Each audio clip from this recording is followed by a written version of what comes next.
Olá amigos e irmãos do canal Remanescente, é um prazer estar aqui novamente para compartilhar a palavra de Deus. Hoje nós vamos estudar sobre Apocalipse 11, que fala sobre as duas testemunhas, né? Quem são as duas testemunhas? Muitas religiões, muitas pessoas entendem que realmente vai vir duas testemunhas nos últimos dias e será realmente Moisés e Elias, como está descrito ali. Porém, o que será que Deus quis nos dizer com isso? Nós sabemos que o livro de Apocalipse é um livro altamente simbólico, para que a gente possa entender o que Deus quer nos dizer espiritualmente. Mas ainda assim, sendo simbólico, muitos interpretam de uma maneira totalmente deturpada, sem prestar atenção nos detalhes que diz aqui. Bom, como eu venho falando nos meus outros vídeos, quem me acompanha sabe, eu acredito que o livro de Apocalipse, aliado ao livro de Daniel, ele é totalmente espiritual para nos dar o entendimento das profecias, o que irá acontecer. E quando eu digo isso, eu digo que não é o literalismo. Ah, vai acontecer alguma coisa? Com certeza vai acontecer, mas não é levando tudo ao pé da letra como está escrito aqui. E sim, a gente tem que entender o que Deus quis nos dizer quando ele dá as simbologias que está passando no livro. Então eu gostaria de fazer algumas perguntas para que, principalmente os irmãos adventistas, que entendem que as duas testemunhas é o Antigo e o Novo Testamento, eu gostaria que me respondesse essas perguntas que estão aqui. E se entendem que isso é uma literalidade, tem que haver respostas para o que está sendo dito aqui, né? Então, no mínimo, que o irmão possa pegar, que o irmão possa estudar, que o irmão possa analisar o que eu estou falando aqui, o que eu estou falando não, o que a Bíblia está falando aqui, e tentar encaixar a sua visão aqui dentro, entende?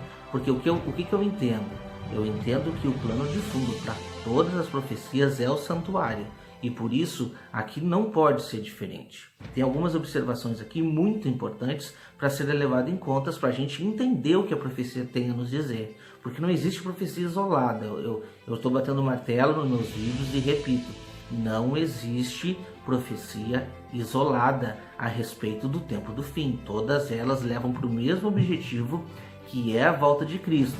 Todas elas pregam sobre a mesma coisa, que é um santuário a ser profanado. Eu tenho 2 vídeos no canal. Eu tenho um vídeo do o santuário, né, as 2.300 tardes e manhãs, e o tempo do fim, as 70 semanas. Esse daí é o vídeo que está no canal aqui, eu vou deixar o link na descrição. Tem o vídeo das 70 semanas, e esses 2 vídeos que estão aqui, esses 2 estudos, eles estão linkados com isso que eu vou falar aqui agora. Eles estão linkados com Apocalipse 11 perfeitamente no mesmo encaixe, mesmo tempo cronológico, porque Deus usa o mesmo tempo. Ele pode mudar a linguagem, mas ele usa o mesmo tempo. Então às vezes a gente tenta encaixar alguma coisa na história, mas não bate com o que Deus está unindo. Não bate com o que Deus está unindo. Então, se nós prestarmos atenção, entendermos o que Deus vem nos falar espiritualmente, a gente vai conseguir enxergar uma literalidade muito presente para encaixar, fazer um encaixe de Daniel com o Apocalipse. A partir das perguntas que serão feitas aqui, nós conseguimos entender aonde Deus quis chegar com a informação a ser nos passada. O nosso tempo ele é curto para falar tudo aqui num vídeo, mas vamos tentar resumir o que eu quis passar. Então, para quem não viu os vídeos, pode acompanhar aqui, 2.300 tardes e manhãs, as 70 semanas e o tempo do fim. É um vídeo de 3 partes, está aqui na descrição do vídeo. Você pode acompanhar para entender da onde que eu cheguei nessa interpretação que eu vou passar aqui do Apocalipse 11. Tem a ver também com o vídeo das 70 semanas. Eu tenho um vídeo falando exatamente das 70 semanas, que também o plano de fundo é o santuário, entende? Então eu vou deixar aqui também na descrição. Você pode assistir, para quem já assistiu vai ser um complemento para entender que o mesmo assunto que eu falei ali, eu estou repetindo aqui, que a Bíblia está repetindo sobre o mesmo assunto. Vamos lá então, eu vou ler e vou fazer algumas perguntas para quem acredita que isso é literal, para quem acredita em um santuário literal lá no céu. Não estou dizendo que realmente, como a Bíblia fala, Moisés não fez uma réplica aqui. Não estou dizendo isso. Eu estou querendo falar sobre qual santuário que vai ser profanado. Qual é o santuário profanado? Alguém foi lá no céu profanar algum santuário? É isso que eu quero falar, para a gente usar um pouco a lógica no entendimento. Usar um pouco a lógica para entender qual santuário que vai ser profanado, qual santuário que Cristo mesmo falou que vai ser implantado a abominação desoladora. Ele falou lá em Mateus 24:15. Qual é o santuário? Apocalipse 11 vai nos detalhar exatamente os últimos 3 anos e meio. Vamos ler então. Apocalipse 11 no versículo 1. Foi-me dado um caniço semelhante a uma vara, e também foi-me dito: dispõe-te e mede o santuário de Deus, o seu altar e os que nele adoram. Bom, será que alguém foi lá no céu medir o santuário, medir o altar e quem está adorando? Se fosse para ser isso, a gente já não saberia quem está lá no altar adorando a Deus, que não seriam os anjos se fossem para ser isso? Vamos continuar, versículo 2.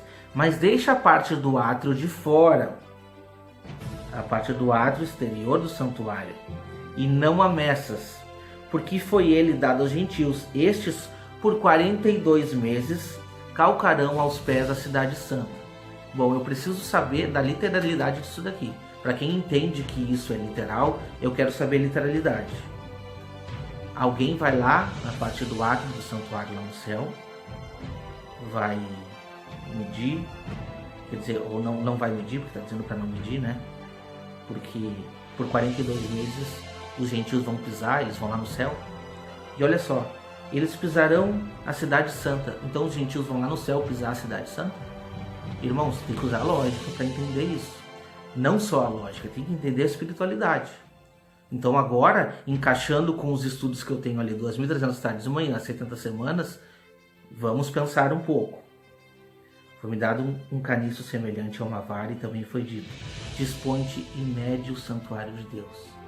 Quem que é o santuário de Deus? Qual é o santuário de Deus? Aonde que Deus habita? Qual é a habitação de Deus? O nosso coração. Mede o altar e os seus adoradores. Aonde que eu tenho que me achegar? Junto ao trono da graça, como diz no livro de Hebreus. Os adoradores se achegam junto ao Pai, em espírito e em verdade. Sem intermédio. Eu não preciso mais de intermédio, eu não preciso de igreja, eu não preciso de pastor. Eu não preciso de padre, eu não preciso me confessar. Eu tenho que entrar na porta do meu quarto e orar, em nome de Jesus. Assim eu estou me achegando aonde? No Santo dos Santos, pelo novo vivo caminho. E o mesmo Jesus que nos disse que Ele habitará para sempre conosco, dentro do nosso coração. O Espírito Santo de Deus habitando dentro de nós. Essa é a morada. Essa é a morada que, como diz em Mateus 24, vai ser profanada. Que Daniel fala por muito tempo que vai ser profanada. Interessante, no tempo cronológico que eu passei nos outros vídeos lá também, sobre a última semana, das 70 semanas, se alguém ouviu, na metade da semana o que acontece? O que acontece na metade da semana? O anticristo vem, como diz o Novo Testamento também, né?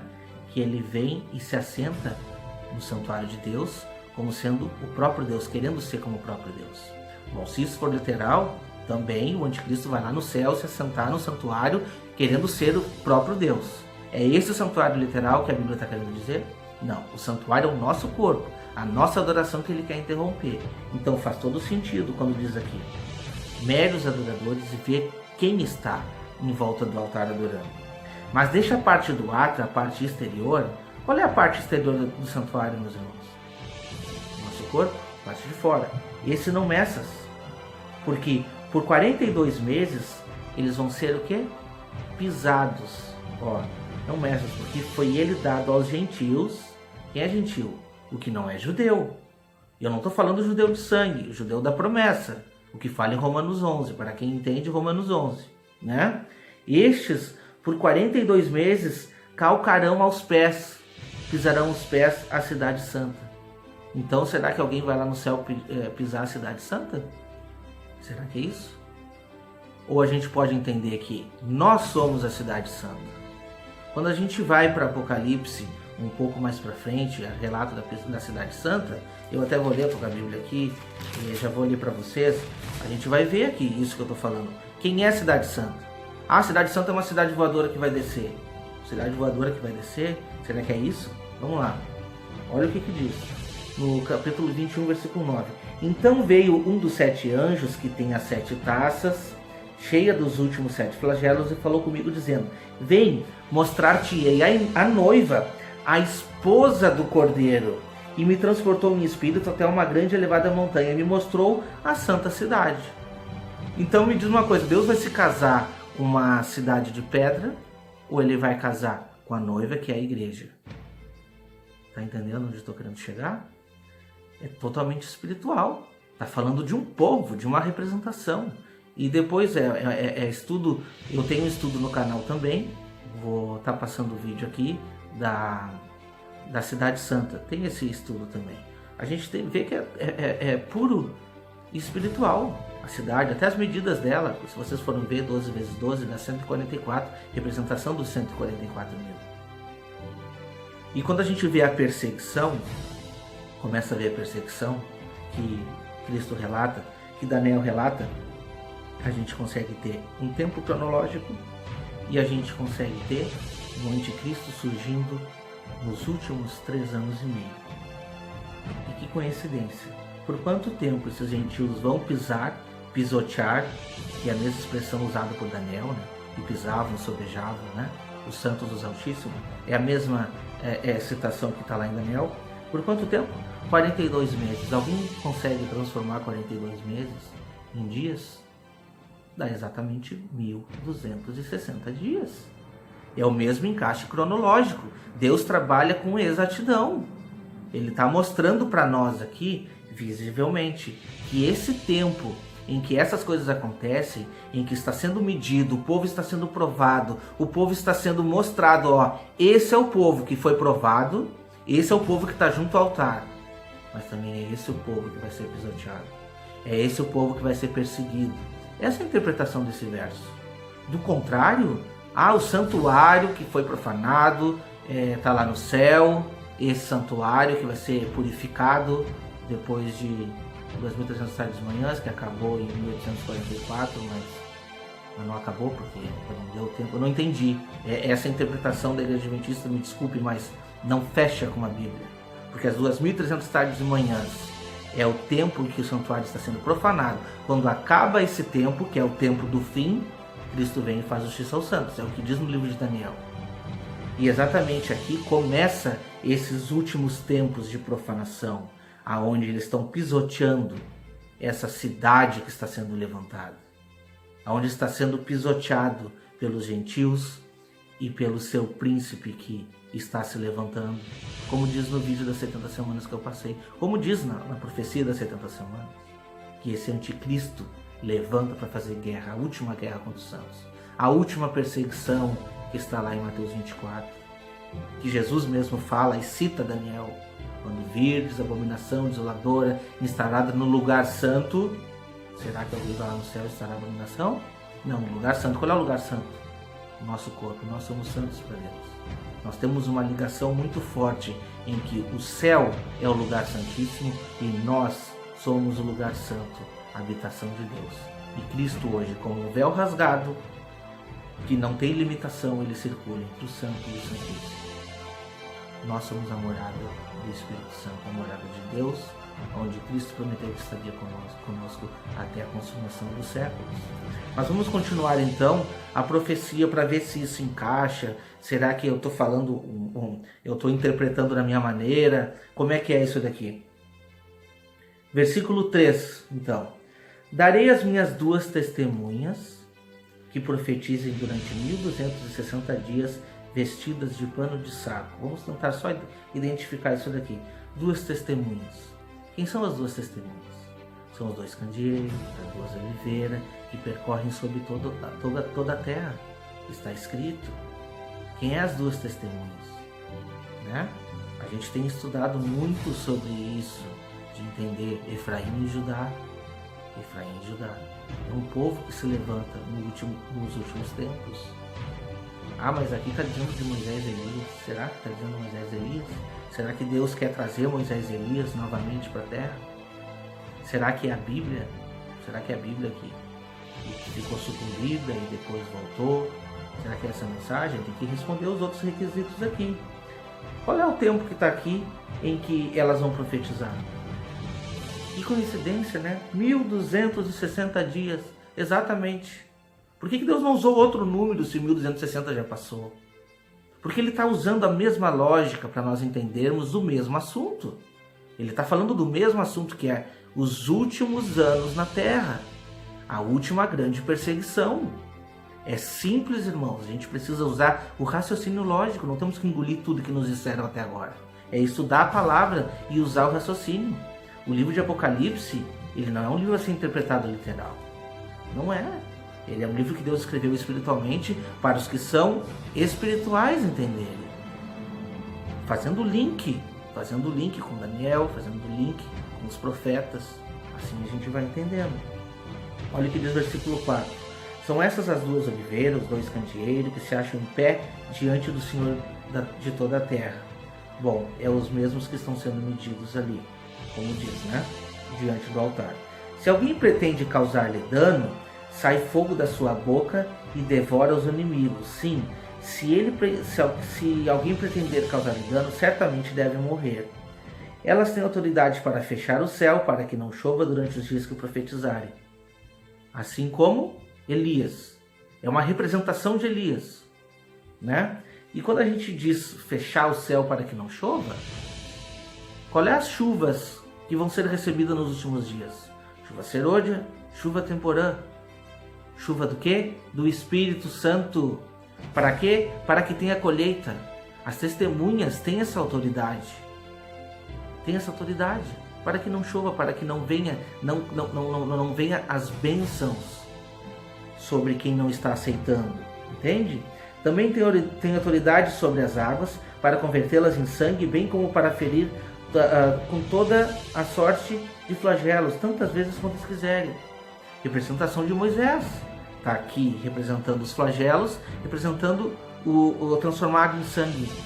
Qual é a representação de água em sangue? O que Cristo quis nos dizer? Nós não temos que ser lavados no sangue do Cordeiro? Essas testemunhas têm esse poder de mostrar a Cristo, de levar Cristo às pessoas, para que as pessoas se convertam. Isso é converter água em sangue, é mudar, entende? E aqui também é a mesma que tem autoridade para ferir a terra com todos os tipos de flagelos. E olha o que diz o versículo 7. Quando tiver então concluído o testemunho que devem dar, a besta que surge do abismo pelejará contra elas, as vencerá e as matará. Exatamente como está lá em Apocalipse 17. Exatamente como está em Daniel. Exatamente como Cristo falou, todos linkados. Existe uma besta que surge do abismo, que é o anticristo, na metade da última semana, que está ali em Daniel. É essa besta que surge para fazer guerra contra os santos. E é matar, sim, matar os santos. Matar os santos, mas não a sua mensagem. Olha o que diz. O seu cadáver ficará estirado na praça da grande cidade, que espiritualmente se chama Sodoma e Egito, onde também o seu Senhor foi crucificado. Isso não é literal. Isso não é literal. Mas a gente sabe que são mortes que vão acontecer mortes, vão acontecer perseguição. Grande cidade, muitos também dizem como Babilônia. Depois o Apocalipse vai dizer, caiu a grande Babilônia. Então quer dizer, aonde estão os grandes acontecimentos, aonde se acham pessoas importantes, ali talvez tenham leis para derrubar essas pregações. E vão conseguir. Mas olha só, então muitos dentre os povos, tribos, línguas e nações contemplarão seus cadáveres, contemplarão as suas mortes, das duas testemunhas, por 3 dias e meio, e não permite que os seus cadáveres sejam sepultados. Os que habitam sobre a terra se alegram por causa deles, realizarão festas e enviarão presentes uns aos outros. Enquanto esses 2 profetas atormentarão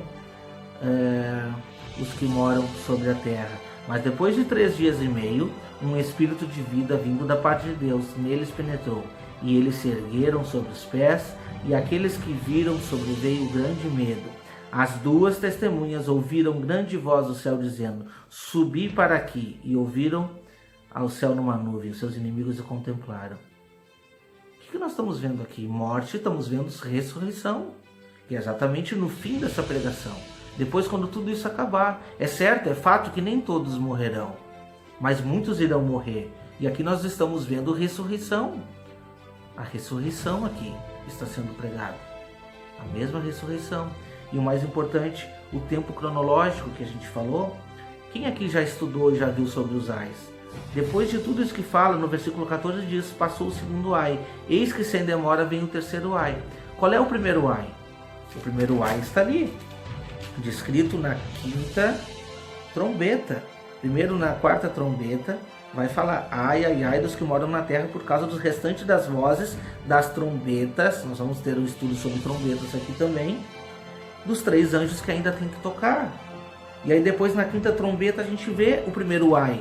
Ó, no versículo 12, o primeiro ai passou, eis que depois dessas coisas vem ainda 2 ais. O segundo ai é aqui, é a morte das testemunhas, porque o terceiro ai é a volta de Cristo. Então o tempo cronológico é esse. Pode procurar na história o que quiser, eu quero ver no mínimo uma coerência em dizer que esses fatos já ocorreram.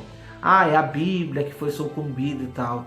Uma interpretação muito fraca, me desculpa. Enquanto tem riquezas de informações aqui. Tem riquezas de informações. Nós temos que nos apegar, nos achegar a Deus com raciocínio lógico de entender, não engolir o que nos disseram. Entender desta forma, entender da forma correta o que Deus está querendo nos dizer. Irmãos, o nosso tempo é muito curto, eu não posso fazer vídeo muito longo, não posso me delongar, mas são informações relevantes. São perguntas para qualquer adventista me responder, se isso aconteceu. Primeira coisa, qual santuário está sendo profanado?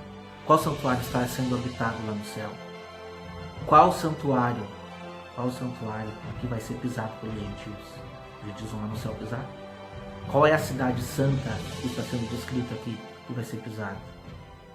Faça os links com Daniel que você vai ver, você vai encontrar. Vai encontrar resposta para isso. Ah, mas eu não quero resposta. Tudo bem, não quer resposta, não procura resposta. Mas também dizer repetidamente o que antigamente foi nos ensinado, sem analisar o que a Bíblia está dizendo, não serve. Deus quer um raciocínio lógico. Deus quer da gente raciocínio lógico. Deus quer que a gente faça os adoradores que os adorem em espírito e em verdade. Sem vãs repetições, sem hora marcada. Nós somos o templo do Espírito Santo. Esse templo, nós somos as 2 testemunhas que temos que estar preparadas junto ao altar para pregar, mas também preparada para morrer e para sofrer, porque é isso o que a palavra diz. Nós somos as testemunhas, nós, o povo de Deus. Que você possa se considerar essa testemunha, avante, preparada para estar junto ao altar todos os dias. Hebreus é maravilhoso, o livro de Hebreus, porque Cristo disse que nós podemos nos achegar junto ao trono da graça, todos os dias. E assim também Cristo vem e faz morada dentro de nós, pelo Espírito Santo de Deus, dentro de nós essa morada. Mas te prepare, porque esse templo está aí para ser pisado e vai ser entregue nas praças, vão ser entregue por lideranças. Você vai ser talvez riscado da sua igreja por defender um evangelho que eles não querem ouvir. Então saia da comodidade e venha para a verdade. A verdade não é eu que tenho. A verdade não é o pastor fulano de tal que tem. A verdade está na palavra. Está na palavra. E você pode buscar todos os dias essa verdade. Basta você fazer isso com um coração sincero, se permitir ser usado por Deus. Que o Senhor possa te abençoar. Até o próximo vídeo. Tá bom? Amém.